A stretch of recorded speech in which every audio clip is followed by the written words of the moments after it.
The live TV, सच सबसे आगे। नमस्कार, आप देख रहे हैं द लाइव टीवी और मैं हूं आपके साथ मुनमुन रहमान।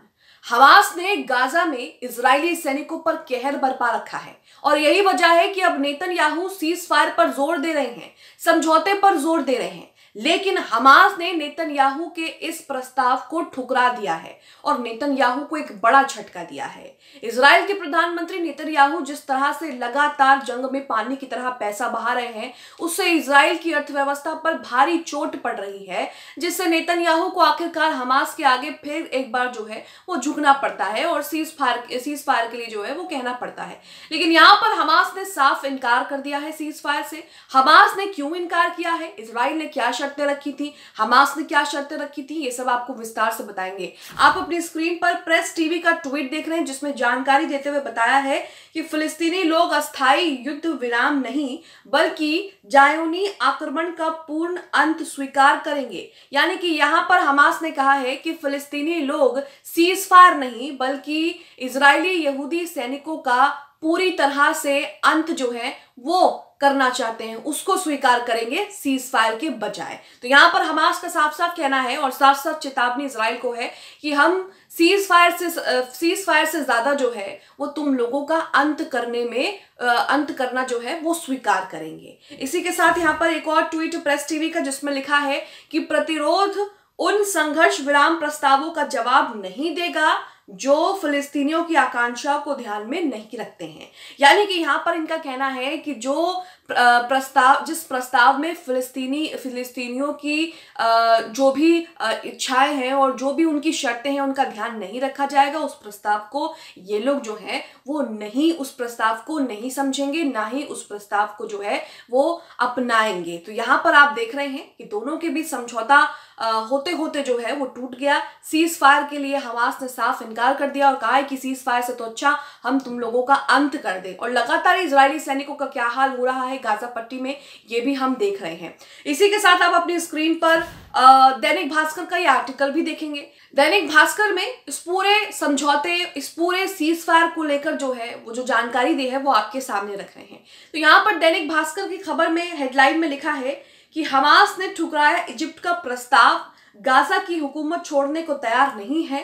नेतन्याहू बोले कि आतंकियों के खात्मे तक जंग नहीं रुकेगी। नेतन्याहू बार बार यही कह रहे हैं लेकिन उसके बावजूद भी वो समझौता करने हमास के सामने चले जाते हैं और यही वजह है कि लगातार हमास उन्हें एक के बाद एक झटका दे रहा है। अब यहाँ पर कहा गया हमास से कि वो गाजा की सत्ता जो है वो पूरी तरह से छोड़ दे और उसके बाद हमेशा के लिए जो है वहां पर सीज फायर हो जाएगा, यानी कि युद्ध पर विराम लग जाएगा, कोई हमला वहां नहीं होगा, ये इजराइल की तरफ से कहा गया।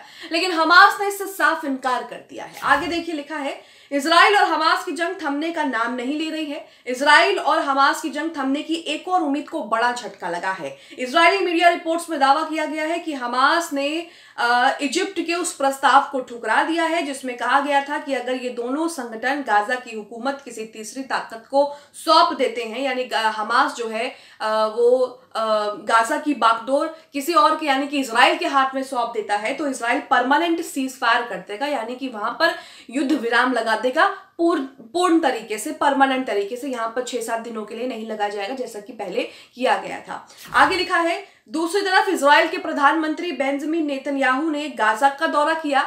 बाद में कहा कि हम फिर साफ कर देना चाहते हैं कि इजरायली सेना इस जंग को तब तक नहीं खत्म करेगी जब तक वो यहां से हर आतंकी संगठन का कब्जा खत्म नहीं कर देगी। लेकिन यहां पर नेतन्याहू जो हैं वो साफ साफ जानते हैं कि गाजा में हमास के खिलाफ जंग लड़ना जो है उसकी कितनी भारी कीमत इजराइल को चुकानी पड़ रही है। इसी के साथ आपको बताएंगे कि किस तरह से वो हर दिन जंग में कितना पैसा खर्च कर रहे हैं जिससे अर्थव्यवस्था जो है वहां की डगमगा गई है। आगे लिखा है, सीज फायर की गुंजाइश जो है वो फिलहाल तो खत्म हो चुकी है क्योंकि हमास ने साफ इनकार कर दिया है। हमास ने कह दिया है कि सीज फायर के बजाय हम जायोनी सेना का अंत करना स्वीकार करेंगे, यानी कि यहूदी सेना का अंत करना हम स्वीकार करेंगे सीज फायर के बजाय।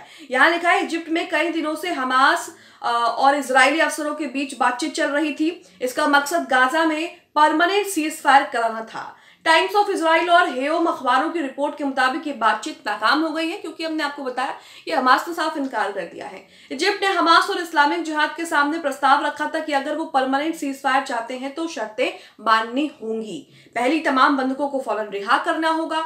दूसरी, गाजा की हुकूमत किसी तीसरी ताकत या संगठन को सौंपनी होगी। ये शर्तें हमास के सामने रखी गई। दोनों ही संगठनों ने ये मांग जो है वो खारिज कर दी। न्यूज एजेंसी रॉयटर्स के मुताबिक बातचीत में हमास के एक नेता ने कहा कि इजिप्ट वाले हमारे भाई हैं, लेकिन उनकी दोनों बातें नहीं मानी जा सकती। सबसे पहले तो इजरायली हमले बंद होने चाहिए, इसके बाद कोई बातचीत हो सकेगी। इसमें बंधकों की रिहाई भी शामिल होगी। इस बातचीत में कतर भी शामिल था। तो यहाँ आप देख रहे हैं कि दोनों के बीच समझौता होने की जो उम्मीद है, उस उम्मीद को एक बड़ा झटका लगा है और अब जो है फिलहाल दोनों के बीच समझौता होता हुआ यहाँ पर नहीं दिख रहा है। इसी के साथ यहाँ पर हमास ने साफ कह दिया है कि हम समझौता करने से अच्छा, सीजफायर करने से अच्छा ज़ायोनी सेना का अंत करना स्वीकार करेंगे। और गाजा में क्या हो रहा है ये भी आप देख रहे हैं। अब आपको बताते हैं कि नेतन्याहू किस तरह से पानी की तरह पैसे बहा रहे हैं इस जंग में, और ये उसके लिए कितना खतरनाक साबित हो सकता है। यही वजह है कि इजराइल में अब नेतन्याहू को प्रधानमंत्री पद से हटाने की बात भी चल रही है। आप अपनी स्क्रीन पर वाजिद खान का ट्वीट देख रहे हैं, जिसमें लिखा है, इजराइल ने गाजा युद्ध पर $14 अरब खर्च कर दिए हैं। इजराइल की अर्थव्यवस्था लगातार घाटे का सामना कर रही है। इजरायली वित्त मंत्रालय का ये बयान है। तो वाजिद खान ने यहाँ पर इजरायली वित्त मंत्रालय का बयान कोट करते हुए लिखा है कि इजराइल ने गाजा युद्ध पर $14 अरब खर्च किए हैं, और $14 अरब खर्च करने के बाद इजराइल की जो अर्थव्यवस्था है वो डगमगा रही है। इजराइल की अर्थव्यवस्था की हालत जो है वो खराब है।